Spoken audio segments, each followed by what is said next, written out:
모든 인간은요, 제한된 시간과 제한된 공간 속에서 살아가는 유한한 존재라는 것입니다.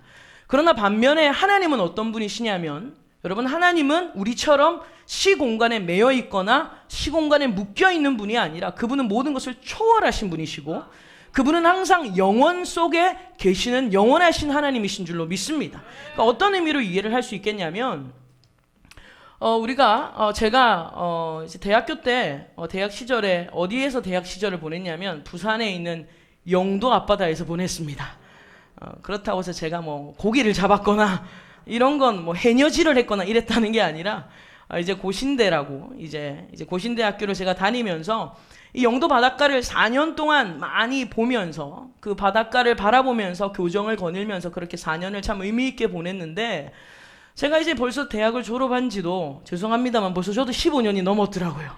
와, 벌써 15년이 훌쩍 넘고 이제 세월이 참 많이 지났다는 것을 느꼈습니다. 그래서 제가 한국에 오고 나서 얼마 전에 제가 시간이 좀 지나서 얼마 전에 제가 영도 바다가 갑자기 생각이 나는 거예요. 영도 바다에 고래는 잘 크고 있을까? 새우는 잘 있을까? 새우 그 새우 말고 어쨌든 잘 있을까? 이렇게 여러 가지 막 궁금하기도 하고, 그래서 제가 영도 앞바다를 다시 한번 찾았습니다. 그런데 영도 바다를 갔는데 그 바다는 여전하더라고요. 근데 그 바다를 바라보는 저는 너무 많이 변해 있어요. 얼굴도 많이 갔고, 그리고 몸도 많이 컸고, 뭐 어디로 컸는지는 모르겠는데 그냥 사이즈가 많이 커졌어요. 그래서 그 바다는 여전한데 그 바다를 바라보는 저는 너무 많이 달라져 있는 겁니다. 아마 넉넉히 60년에서 70년이 지나면 아마 그 바다를 바라보는 저는 사라지겠죠. 그러나 여전히 그 바다는 존재하지 않겠습니까? 그래서 저는 그 바다를 보면서 생각을 했어요. 이처럼 자연 앞에서도 인간은 아무것도 아니구나. 이 자연 앞에서도 인간은 아무것도 아닌데, 그 자연이 조성되기 전부터 존재하신 하나님, 그 하나님 앞에서 우리가 우리의 날수를, 우리의 이름을, 우리의 공로를 어떻게 세울 수 있겠냐라는 것입니다. 여러분, 다시 말씀드리면 하나님은 시공간을 초월하신 영원한 분이시지만 우리는 그렇지 않다라는 거예요. 우리는 시공간에 어쩔 수 없이 매여 있는 존재입니다. 우리가 몸은 여기 있어도 물론 정신세계가 딴 데 갔다 올 수는 있어요. 그렇다고 해서 여러분 지금 정신이 집에 있는 냉장고에 가 있다고 해도 여러분의 몸이 가 있을 수는 없지 않습니까? 우리는 그렇게 시공간에 매여 있는 존재예요. 하나님은 어제나 오늘이나 영원토록 동일하신 줄 믿습니다.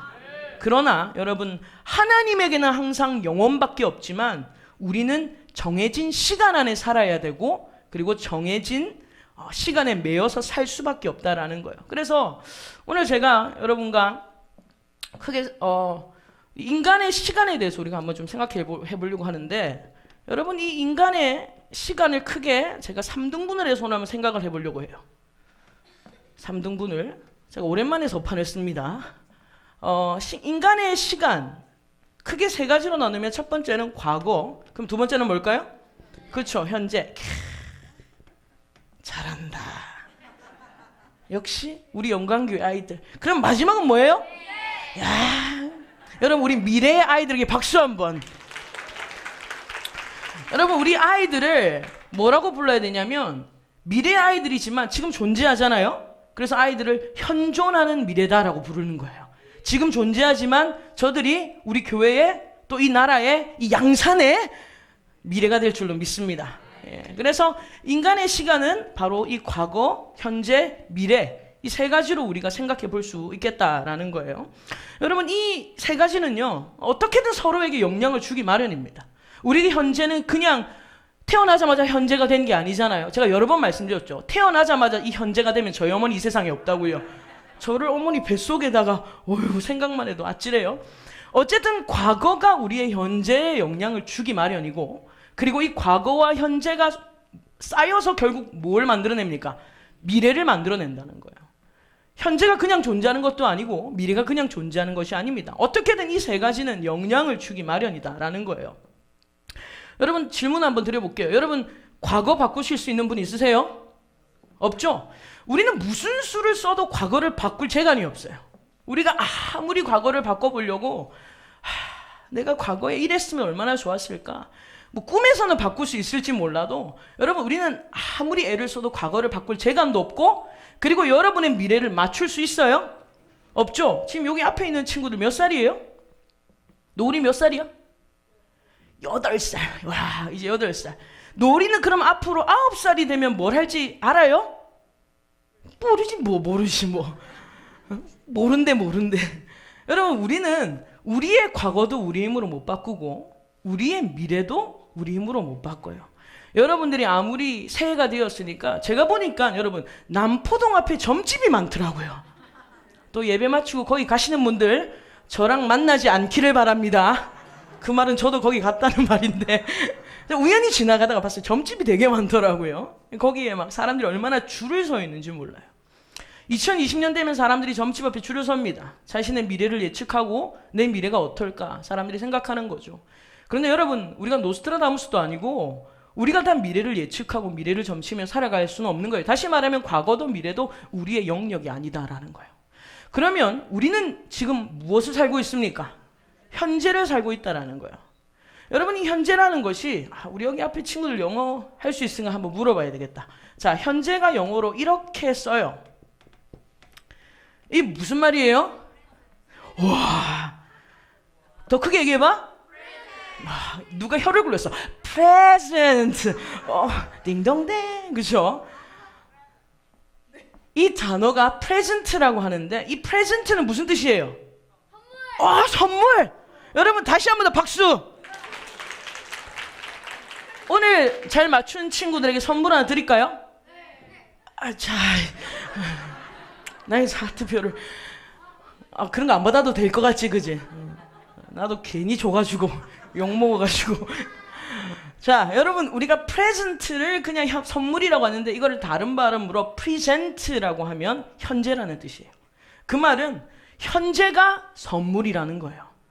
과거는 우리 힘으로 못 바꿔요. 미래도 우리가 어떻게 할 수가 없어요. 그럼 단 하나, 이 프레젠트가 바로 프레젠트라는 거예요. 현재가 하나님 우리에게 주신 선물이라는 거예요. 그래서 이 현재를 중요하게 여기고 이 현재를 충실하게 살아내는 자가 결국 현재가 모여서 결국 뭐가 돼요? 과거가 되고, 그리고 우리의 미래를 바꾸는 힘이 있다는 겁니다. 여러분, 이 현재를, 지금을 하나님 앞에 집중하는 은혜가 있기를 주님의 이름으로 축원합니다.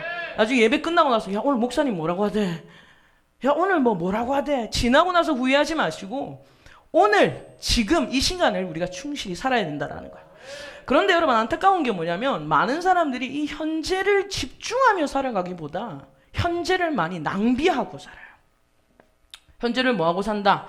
낭비하고 살아요. 근데 낭비하는 요소가 뭐냐면 어떤 이들은 어디에 매여 있느라고, 과거에 매여 있느라고 현재를 낭비하고 있고요. 어떤 이들은 아직 오지도 않은 어디에 매여 있어서, 미래에 매여 있어서 얼마나 많은 시간을 낭비하며 사는지 몰라요. 시간을 버리는 거죠. 여러분, 우리가 이 현재를 충실하게 살아감에 있어서 현재의 시간을 갉아먹는 요소가 바로 과거에 매여 있거나 미래에 매여 있는 것. 이것이 바로 우리로 하여금 현재를 낭비하게 하는 일이다라는 겁니다. 그러면 보세요. 우리가 이 과거를 낭비하게 하는 요소가 있다 이 말이에요. 그러니까 과거에 매이게 하는 요소가 있는데 크게 두 가지가 있어요. 첫 번째가 뭐냐면 여러분 따라 한번 해보세요. 후회하는 것. 이것 현재의 시간을 갉아먹는 겁니다. 그리고 두 번째는 따라해 봅시다. 원한.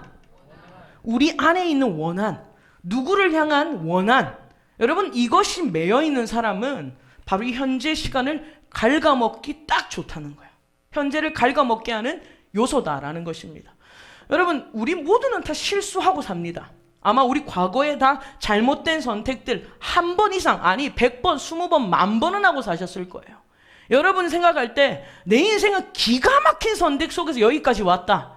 나는 아무리 생각해도 남편 잘 선택했고, 주여, 우리 윤 박사님 아니시라고. 네, 기가 막힌 남편을 내가 선택한 것 같고, 내가 기가 막힌 아내를 선택해서 내 지금 세상 누구보다도 행복하다라고 하시는 분 말 안 해도 알 것 같아요.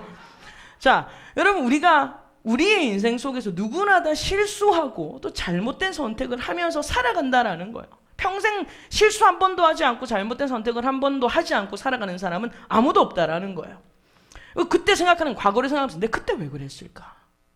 내가 왜 하필이면 그 길을 지나가다가 그 사람을 만났을까? 내가 왜 하필이면 그 교회를 가서 그 인간을 만났을까?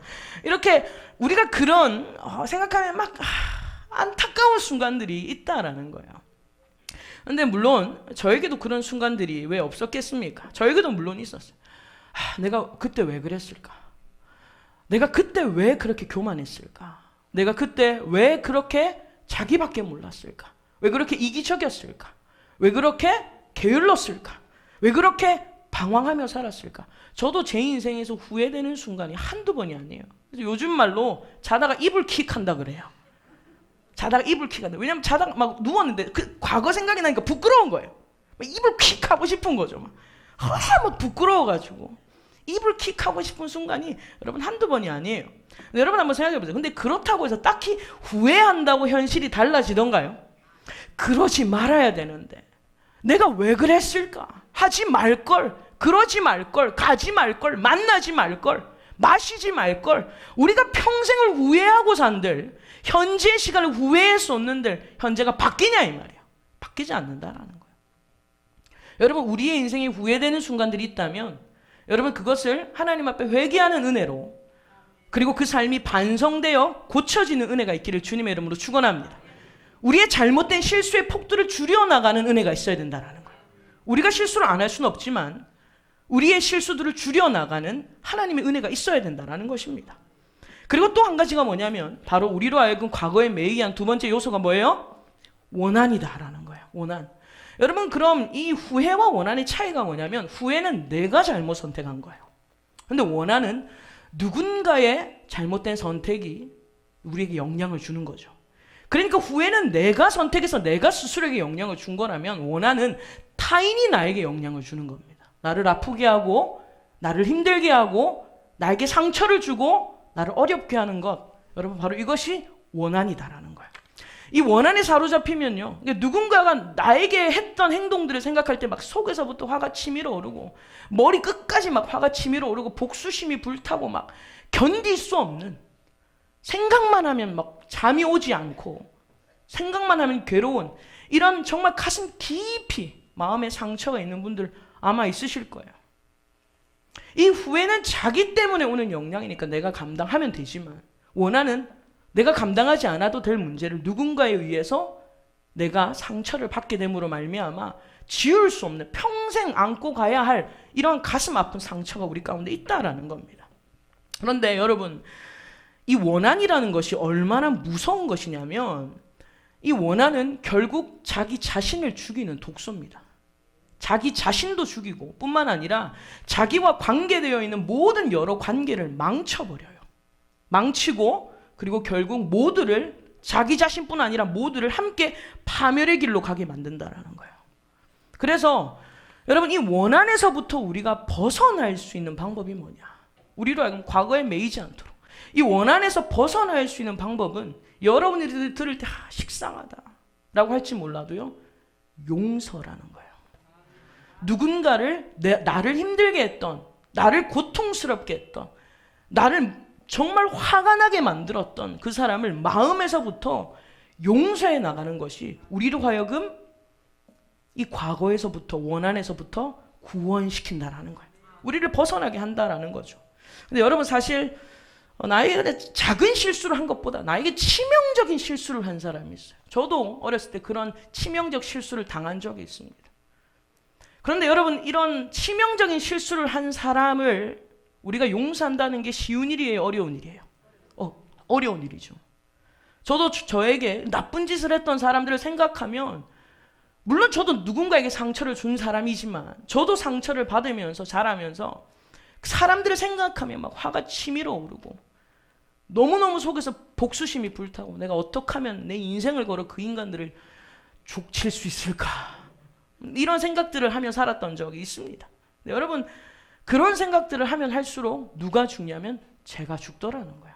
나도 죽고 지금 현재 나와 함께 있는 사람들의 모든 관계가 무너지더라는 거예요. 여러분 사실 나에게 치명적인 피해를 입힌 사람들을 우리가 용서한다는 것은요 절대 쉬운 일은 아닙니다. 그래서 여러분 정신과 의사가 얼마 전에 인터뷰하는 걸 제가 봤는데 뭐라고 얘기하냐면 저는 그 얘기가 너무 탁월했어요. 이런 얘기를 해요. 정작 병원에 와야 할 사람은 안 오고 병원에 와야 할 사람 때문에 피해를 받은 사람이 병원으로 온다는 거예요. 이해가 되십니까? 정작 가서 치료받고 회복을 받아야 될 사람들은요 병원을 안 가고 그 사람들이 다니면서 사람을 힘들게 하고 고통스럽게 함으로 인해서 오히려 그 피해를 당한 사람이 우울증에 걸려서 불안한 마음에 공황장애에 막 자존감이 바닥까지 떨어져서 병원을 막 비실거리면서 찾아온다는 거예요. 여러분 이 깨달음이 좀 우리에게 있어야 되겠다라는 것입니다. 여러분 나에게 상처를 준 사람, 그냥 상처가 아니라 치명적 상처를 준 사람들을 용서하는 것은요 절대 쉬운 일이 아니에요. 네, 여러분 한 가지 기억하십시오. 용서도 과정이라는 거예요.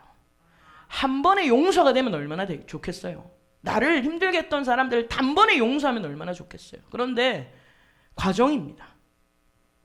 점차 그 사람을 용서해 가야 된다는 거예요. 그래서 이 과정을요 어떻게 생각해야 되냐면 먼저는 내가 하나님 앞에 용서받은 자라는 걸 기억하셔야 돼요. 나 같은 죄인을 하나님이 용서하셨다. 이거를 기억해야 돼요. 내가 용서받은 자라는 것을 기억해야 되고 그리고 더 나아가서 이제는 나에게 상처 준 사람들을 용서하겠다라고 여러분들이 용기를 내기 시작하면요 하나님께서 점점점 여러분을 그 고통 속에서 구속해 주시는 거예요. 그 고통과 아픔 속에서 건져 주시는 겁니다. 그래서 이 나의 아픔과 상처에서 벗어날 수 있는 가장 좋은 길이 바로 용서하는 겁니다. 그래서 용서는 가장 최고의 복수라고 그래요. 누군가를 복수함에 있어서 가장 좋은 것이 용서고 그리고 우리 마음에 있는 상처와 아픔에 이 독소를 제거할 수 있는 가장 좋은 백신이 바로 용서라는 거예요. 제가 얼마 전에 읽은 책이 있는데 이 저자가 제럴드 시처라는 분인데 이 제럴드 시처라는 분이 어떤 일을 당했냐면 이 1991년도에 이 음주운전자가 운전을 한 차랑 이렇게 부딪히면서 하루아침에 자기 아내, 자기 딸, 자기 어머니를 하루아침에 잃었어요. 이 제럴드 시처라는 분이. 근데 이분은 목회자입니다. 여러분 목회자라도 이런 극심한 고통에 취하면요 얼마나 절망이 되겠어요. 낙담이 되고 더 이상 일어나고 싶은 마음이 생기지 않겠죠. 목사님이 겨우겨우 마음을 오랜 시간 동안 추스려서 여러 책을 냈어요. 여러 권의 책을 냈는데 제가 그 책을 여러 권을 읽고 또 그 책 중에서 어떤 얘기가 있었냐면 요즘에 정신의학계에서 이런 발표를 했다라는 거예요. 정신의학계에서 어떻게 하면 사람들의 어떤 요즘에 현대인들이 일어나는 우울증이라든지 불안증이라든지 공황장애라든지 뭐 이런 여러 가지 병들이 있잖아요. 이런 정신적인 병들을 어떻게 사람들이 좀 회복시키고 치유할 수 있을까? 얼마나 많이 고민을 하겠어요. 얼마나 많이. 그런데 고민을 하면서 약을 좀 더 좋은 걸 써봐야 되나? 아니면 좀 더 좋은 연구를 해서 사람들을 고치는 치료법을 만들어야 되나? 고민을 하다가 요즘 10년 전부터 심리학계에서 용서를 쓰기 시작했다는 거예요. 용서라는 것. 그래서 이 용서를 통해서 사람들에게 권고하고 권면하고 그런데 놀라운 것은요. 어떤 발표가 났냐면 용서하는 사람, 약을 먹는 사람, 심리치료법을 받는 사람보다 용서하는 사람에게서 눈에 띄게 현저하게 우울감과 불안증이 줄어들더라는 거예요.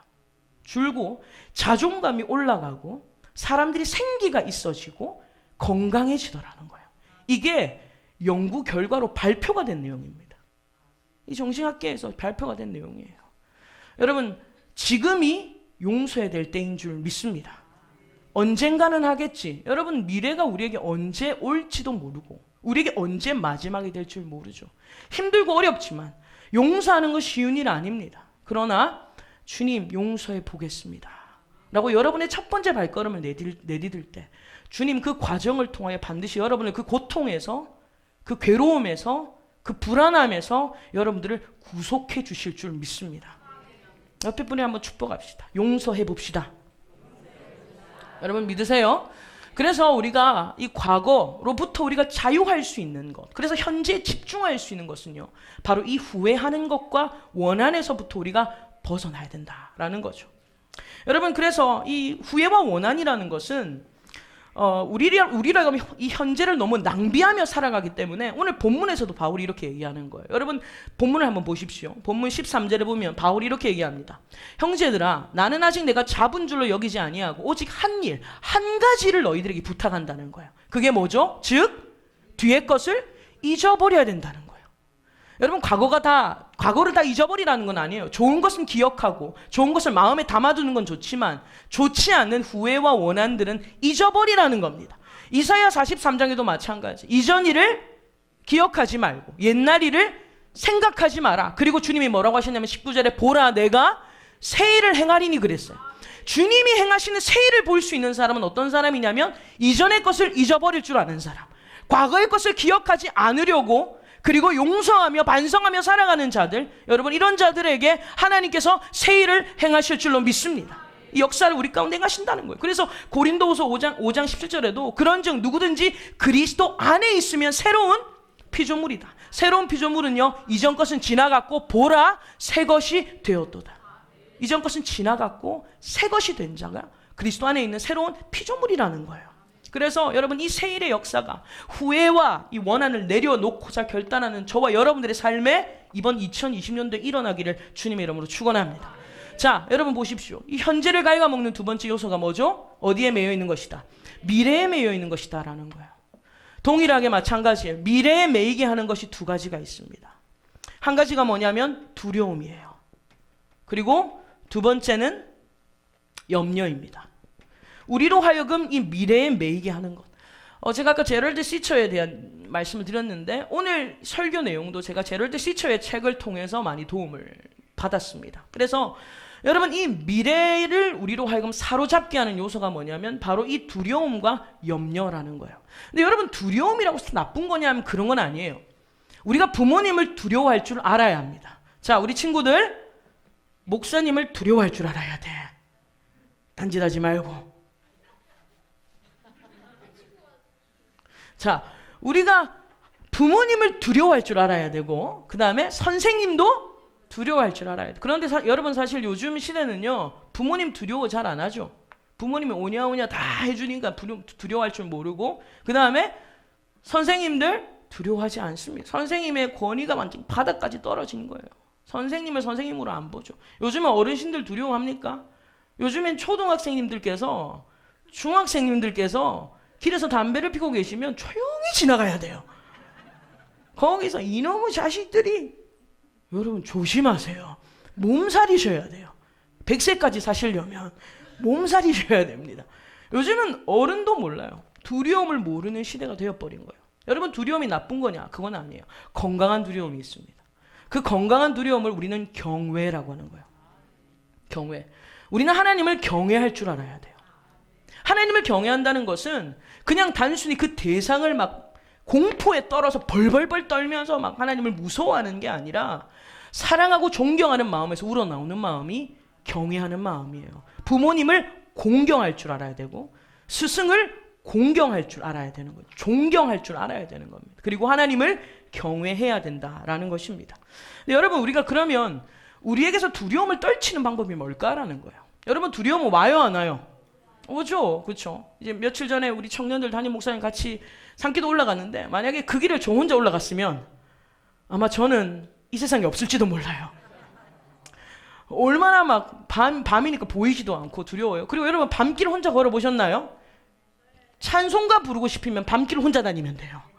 그때 내게 강 같은 평화 예수 이름으로 이런 찬송이 막 저절로 나오거든요. 저절로 나오면서 막 찬송 입에서부터 터지죠. 우리가 우리 안에 두려움이 있는데 이 두려움을 물리치는 방법이 그냥 예수 이름으로 떠나가라. 막. 두려움은 떠나가라. 막. 여러분 이런다고 두려움이 잘 떠나가요? 잘 안 떠나가죠. 기도할 땐 떠나간 것 같은데 돌아서면 또 두렵고 또 두렵고 또 두려워요. 두려움을 떨칠 수 있는 방법은요. 두려움의 우선순위를 잡아야 돼요. 두려움의 우선순위. 자, 요건 말씀을 좀 찾아볼게요. 마태복음 10장을 한번 찾아보세요. 마태복음 10장 28절입니다. 신약 성경 16페이지예요. 마태복음 10장 28절의 말씀. 자, 우리 친구들 찾았어요?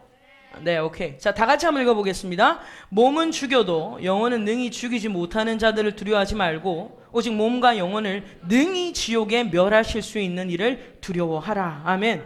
여러분, 두려움을 물리칠 수 있는 방법은 두려움의 우선순위를 잡으라는 거예요. 그런데 방금 10장 28절에 뭐라 그래요? 너희의 몸을 죽이는 자를 뭐 하지 말고, 두려워하지 말고 너희의 몸과 영혼을 능히 지옥에 떨어뜨릴 수 있는 자를 두려워하라는 거예요.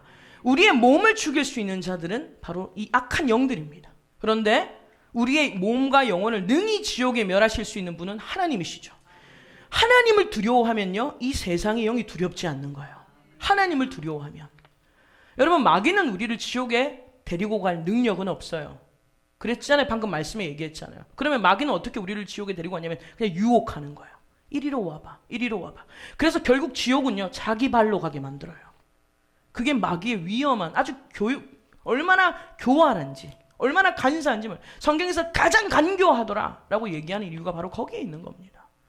여러분, 우리가 하나님을 두려워해야 이 세상에 있는 영들에 우리가 놀아나지 않게 되고 세상의 영들이 두려워하지 않는 거예요. 여러분, 사람들이 뭐 때문에 두려워해요? 통장에 돈이 없어지면 두려워합니다. 내 주머니에 돈이 없어지면 두려워해요. 내 주변의 친구들이 점점점 사라지고 내가 왕따가 되기 시작하면 두려워지기 시작하는 거예요. 성적이 뚝뚝뚝 떨어지면 두려워지기 시작하는 거예요. 좋은 직장에서 나는 진급이 안 돼. 다른 사람들은 막 진급해 가는데 나는 진급이 안 돼. 밀려나가요. 두려워지기 시작하는 거예요. 아마 여러분들에게도 다 두렵게 만드는 요소들이 다 있을 거예요. 이거 건들면 쟤는 분명히 떨게 돼 있어. 쟤는 이거 건들면 분명히 떨게 돼 있어. 여러분은 몰라도 마귀가 더 잘 알아요. 우리의 약점을 너무 잘 안다라는 거예요. 쟤는 이거 없으면 분명히 하나님 버리고 도망갈 거예요. 마귀는 우리의 약점을, 치명적인 약점까지 너무 잘 알아요. 제가 어저께 우리 청년들한테 마지막 제자 훈련하면서 그런 얘기를 했어요. 우리는 우리 자신을, 서로는 남자친구 여자친구는 서로를 몰라도 마귀가 더 잘 안다 그랬어요. 남자친구는 여자친구 마음을 몰라가지고 맨날 쩔쩔 매는 거예요. 왜냐면 여자들은 말은 안 하거든. 은근히 알아주기를 원하는 게 여자잖아요. 남자들은 뚜껑이 열리는 거야. 말을 하라고. 여자들은 그냥 알아줬으면 좋겠는 거예요. 남자들이 뚜껑이 열리는 거죠. 여러분, 괜찮습니다. 마귀가 더 잘 알아요. 남자친구가 좀 알아주면 될 텐데 마귀가 더 잘하는 게 문제예요. 우리의 약점을요, 마귀가 너무 잘 아는 거예요. 근데 여러분들이 어디에 두려워하는지를 마귀가 너무 잘 아는데, 그러나 여러분, 그거를 물리칠 수 있는 방법은 여러분의 삶의 우선순위에 하나님을 두려워하는 걸 두셔야 돼요. 하나님을 제일 두려워하면 다른 것들에 대한 두려움이 점차적으로 사라져요. 힘을 잃어버리게 된다라는 거예요. 그래서 두려움을 물리치려면 예수 이름으로 떠나가라. 안수받고 막 쓰러지고 자빠지고 그런다고 두려움이 사라지나요? 아니다 이 말이에요. 제일 중요한 것은 하나님을 두려워하면 다른 두려움에서 해방받는다라는 거예요. 그리고 여러분, 두 번째가 뭐예요? 염려입니다. 염려. 우리를 미래에 묻게 만드는 건 염려예요. 염려는요, 우리의 생각을 분산시켜요. 우리를 굉장히 산만하게 만들고 해체시키고 우리의 생각을 흐트러버려요. 그래서 마태복음 13장에 보면 여러분, 씨 뿌리는 비유 나오잖아요. 거기에 세 번째 땅이 뭐냐면 가시떨기인데, 이 가시떨기는요, 재밌는 게 뭐냐면 가시떨기 밭에, 그 가시떨기라는 땅에 헬라어 뜻이 아칸다인데, 아칸다라는 뜻은 좋은 땅이라는 뜻이에요. 좋은 땅인데 문제가 뭐냐면 씨가 심겨졌지만 거기에 가시떨기도 같이 심겨진 겁니다. 그러니 뭐가 더 빨리 자라요? 가시떨기 더 빨리 자라는 거예요. 잡초가 더 빨리 자라듯이 가시떨기가 빨리 자라서 이 씨가 심겨진 것이 자라려고 해도 기운을 막아서 자라지 못하게 하는데, 성경에 보니까 가시떨기가 뭐냐면 세상의 염려, 그 다음에 세상의 물질의 욕심, 이런 것들이 많은 사람은 말씀이 자라지를 못해요. 여러분, 지금도 마찬가지예요. 말씀을 듣기는 듣는데 아직까지 여러분 안에 염려가 사로잡고 있는 사람이 있어요. 걱정이 사로잡고 있는 사람이 있어요. 아, 이제 앞으로 이거 어떡하냐, 이제 내 앞길 어떡하냐, 나 이제 중학교 가면 어떡하지, 고등학교 가면 어떡하지, 대학교 가면 어떡하지, 못 가면 어떡하지, 결혼 못하면 어떡하지. 괜찮아요, 결혼 못해도. 너무 슬퍼? 그래, 나도 슬프다. 여러분, 우리가 우리의 앞일을 늘 염려하며 걱정하며 살아가는데 성경이 뭐라고 말해요? 너희가 염려한다고 너희의 키를 한 잔이나 더 할 수 있겠냐라는 거예요. 여러분, 우리가 방금 마태복음 28장 봤잖아요. 29절 보세요. 29절에서 31절 같이 읽겠습니다. 참새 2마리가 한 아사리온에 팔리지 않느냐? 그러나 너희 아버지께서 허락하지 아니하시면 그 하나도 땅에 떨어지지 아니하리라. 너희에게는 머리털까지 다 세신 바 되었나니 두려워하지 말라. 너희는 많은 참새보다 귀하니라. 아멘. 여러분 믿으세요? 우리 하나님께서 뭐라고 말씀하시냐면 하나님을 두려워해라. 하나님을 두려워하면 그 전능하신 하나님이 뭐라고 말씀하시냐면 우리에게 두려워하지 마라. 염려하지 마라. 우리 가운데 말씀하시는 거예요. 여러분 염려한다고 우리의 키가 한 자나 더 할 수 있느냐? 그럼 그럴 수 없다는 거예요. 그래서 마태복음 6장에 보면 그런 말씀이 나오는 거예요. 염려하지 말라는 거예요. 두려워하지 말라는 거예요. 염려한다고 우리의 미래가 바뀌면 염려하라고 말씀드리겠습니다. 그러면 여러분 이 염려에서부터 우리를 어떻게 해방시키냐?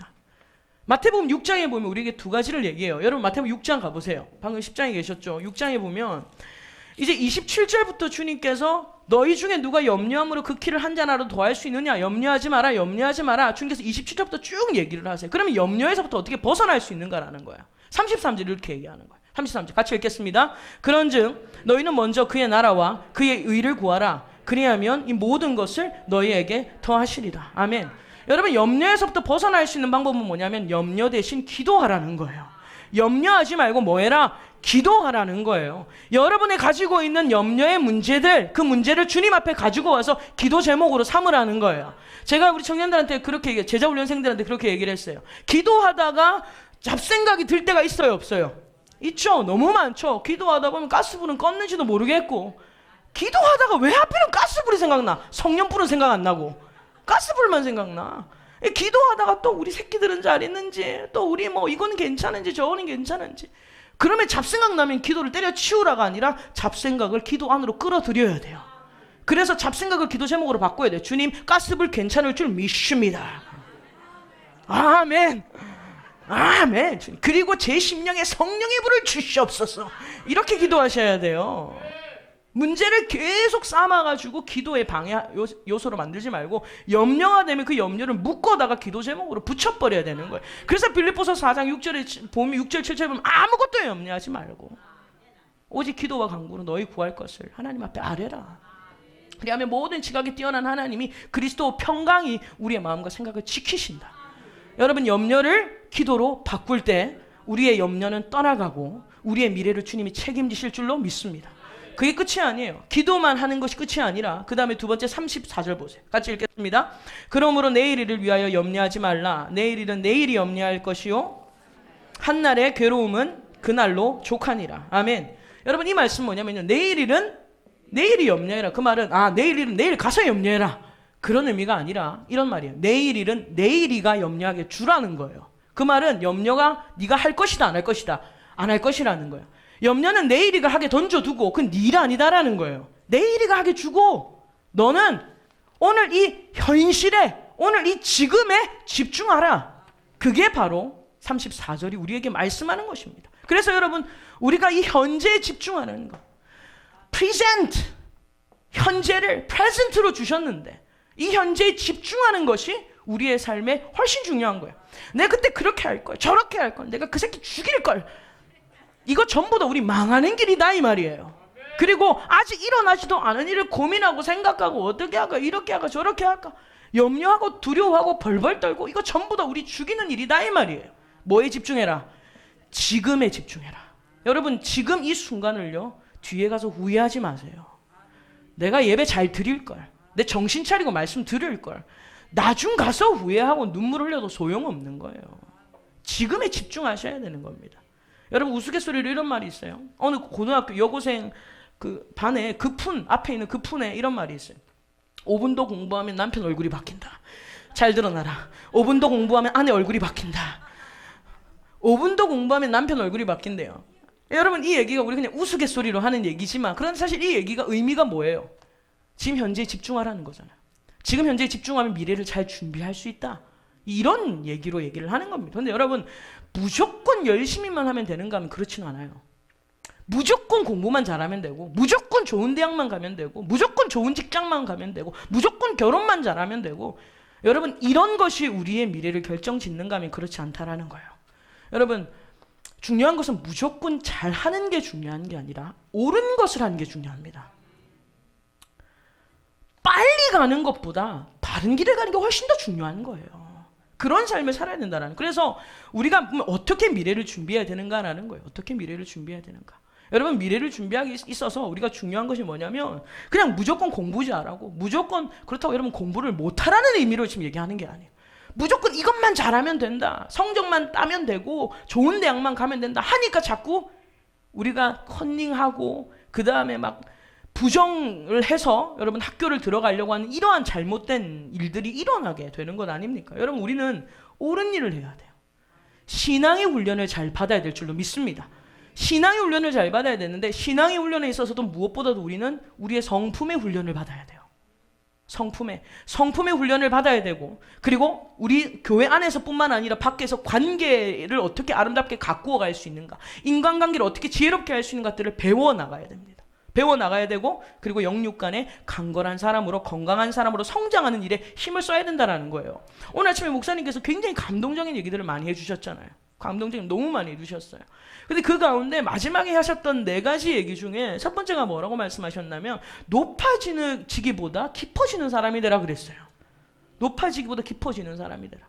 여러분, 우리 아이들이 그런 아이들로 자라도록 먼저 여러분이 그런 인생을 추구해야 될 줄로 믿습니다. 보통 부모님들 어떻게 해요? 어디 가서 교육받아 와서 애들 잡으려고 막 이놈의 새끼들, 이것들 내가 높은 새끼들로 만들 거야. 그래서 막 선생님이 막 머리 이렇게 묶고 와가지고 부모님 저를 믿으셔야 됩니다. 거기에 돈 다 갖다 바치고 막 이런 이상한 짓거리를 하는 거예요. 오늘 저와 여러분들 아이들을 깊어지는 아이들로 만들려면 아이들이 무릎 꿇어야 되고 낮아져야 되고 겸손해지는 것을 배워야 되지 않겠어요? 그리고 목사님께서 마지막으로 뭐라고 말씀하셨냐면 우리가 성격보다 우리의 인격이 드러나야 된다라고 말씀하셨어요. 미국의 앤디 스탠리라는 목사님이 계신데, 제가 제자훈련 사역자반 마지막 책이었어요? 마지막 책이 뭐였냐면 성품은 말보다 크게 말한다라는 책이에요. 성품은 말보다. 우리 윤 권사님 보셨죠? 역시 박사님 보셨어요. 성품은 말보다 크게 말해요. 여러분, 여러분이 아무리 말을 잘해도 결국 여러분의 성품이 먼저 얘기를 해요. 그래서 사람들이 내 얘기를 잘 안 듣는다? 그 말은 내 성품을 살펴야 돼요. 내가 말을 더 조리 있게 어떻게 하면 잘할 수 있을까가 아니라 내 성품을 살펴야 되는 겁니다. 그런데 별 말 안 해도 성품이 먼저 말하는 사람들은 사람들이 말 안 해도 아는 거예요. 그냥 한마디 성품 정말 좋으신 목사님께서 예수님 잘 믿읍시다 한마디 하면 그냥 끝나는 거예요. 끝나는 거예요. 근데 저 같은 사람은 말을 많이 해야 돼요. 그래야 알아들을 줄 알고. 안 되니까, 아직까지. 너무 안 되니까. 근데 여러분, 어쨌든 성품이 말보다 먼저 말한다라는 것을 기억하고 아이들에게 뿐만 아니라 우리 자신이 옳은 것을 추구해야 된다라는 겁니다. 그리고 마지막으로 여러분, 우리가 현실을 살아감에 있어서 중요한 것은요, 작은 것에 충실할 줄 알아야 돼요. 적은 일에. 주님께서 달란트 비유를 하실 때 달란트를 거두시면서 5달란트 받은 자, 2달란트 받은 자, 1달란트 받은 자, 5달란트와 2달란트에게 칭찬을 똑같이 하셨어요. 5달란트 남긴 사람에게는 주님이 이거 더 잘했다, 2달란트 그래 조금 잘했다 이렇게 하지 않았어요. 칭찬이 똑같아요. 근데 뭐라고 하시냐면 네가 적은 일에 충성하였구나, 그래서 내가 더 큰 일을 맡기겠다, 잘했다 칭찬을 해요. 그 말은 주님은요, 우리의 삶의 적은 일을 보신다라는 거예요. 작은 일에 충성하는 걸 보신다라는 거예요. 그리고 뿐만 아니라 여러분의 평범한 삶들을 간과하시면 안 돼요. 내 일상이 평범해, 지루해, 너무 재미없어. 아니에요. 여러분의 평범함이 모이면 비범함이 되는 거예요. 평범하고 적은 일을 우습게 여기면 안 돼요, 여러분. 아침에 일어나서 우리가 새벽 예배 드리는 거, 아침에 일어나서 말씀 보는 거, 아침에 일어나서 여러분 잠깐 기도하는 거, 어쨌든 아이들 학교 보내기 전에, 그래도 가기 전에 밥 한 번 더 먹어라도 중요하지만 기도해 주면서 하나님 이 아이들에게 지혜 주십시오, 하나님 이 아이들을 지켜주십시오, 기도하고 보내고, 그리고 집에 와서는 같이 아이들과 대화하고 같이 잠깐의 시간을 보내고 같이 예배를 드리는 여러분, 이 순간들 아무것도 아닌 일이고 작은 일이고 조금만 투자하면 되는 일인데 그것이 우리 아이들의 미래를 결정한다는 거예요. 이것이 얼마나 중요한지 몰라요. 작은 일에 충성하십시오. 그리고 평범한 삶을 간과하지 말라는 것입니다. 여러분, 오늘 저와 여러분들 주님을 위해서 내가 이 한평생을 한번 크게 한번 살아봐야 되겠다, 뭐 이런 큰 포부만 가지지 마시고 하루하루를 주님 앞에 귀하게 살아갈 때 하나님께서 그 인생이 쌓여서, 그 시간이 쌓여서 우리 인생을 통해 아버지의 뜻을 드러내게 하실 줄 믿습니다. 마지막으로 오늘 본문으로 돌아가시겠습니다. 여러분 빌립보서 보세요. 3장 14절에 바울이 이렇게 우리에게 권면을 합니다. 14절 같이 읽겠습니다. 표대를 향하여 그리스도 예수 안에서 하나님이 위에서 부르신 부름의 상을 위하여 달려가노라. 아멘. 여러분 이 말씀이 무슨 말이냐면 이제 뒤에 것은 뭐 해라? 잊어버려라. 그리고 미래일에 매이지 말고 그냥 앞을 바라보고 현재를 바라보고 전진해야 되는데 표대를 향해서 가래요. 표대가 있어야 돼요. 목적이 있어야 돼요, 삶에. 그런데 그 목적이 뭐냐면요. 뭐라고 말하냐면 표대를 향하여. 다시 말하면 우리를 부르신 부름의 상을 향하여 달려가라. 그 말은 상 줄 테니까 달려오라가 아니라 더 중요한 건 부르신 부름의 상이에요. 하나님은 저와 여러분들 어디에 부르셨냐면 여러분의 자리, 여러분이 서 있는 그 자리가 여러분이 부르신 자리예요.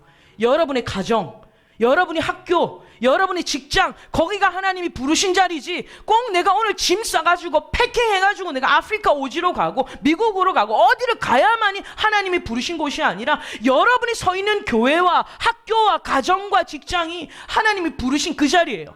그 자리에서 작은 것에서 순종하고 그 자리에서 여러분 주님 앞에 마음을 다하여서 충성하고 현실을 살아낼 때에 오늘 저와 여러분들 주님께서 여러분이 서 있는 그곳에서 상 주실 줄로 믿습니다. 그게 표대를 향하는 부르심의 상이에요. 오늘 저와 여러분들 그래서 오늘 말씀을 정리하면서 우리의 삶은 신속히 날아갑니다. 반드시 빨리 날아가게 되어 있어요. 저는 저만 나이가 든 줄 알았더니 저희 부모님도 나이가 너무 많이 드셨더라고요. 제가 물어보니까 여기 들어오실 때 40 초반이었다 말씀하시는데 벌써 60이 훨씬 넘어서 70을 가까이 가고 있고 저도 20살 때 왔거든요. 근데 지금은 말 안 할래요. 신속히 갑니다. 빨리 갑니다. 더 빨리 갑니다. 근데 여러분 더 이상 후회와 원한의 인생을 낭비하지 마시고 염려와 두려움의 인생을 낭비하시고 하지 마시고 오늘 이 현재를 충실하게 살아내는 지혜로운 자, 세월을 아끼는 지혜가 있기를 주님의 이름으로 축원합니다. 기도하겠습니다.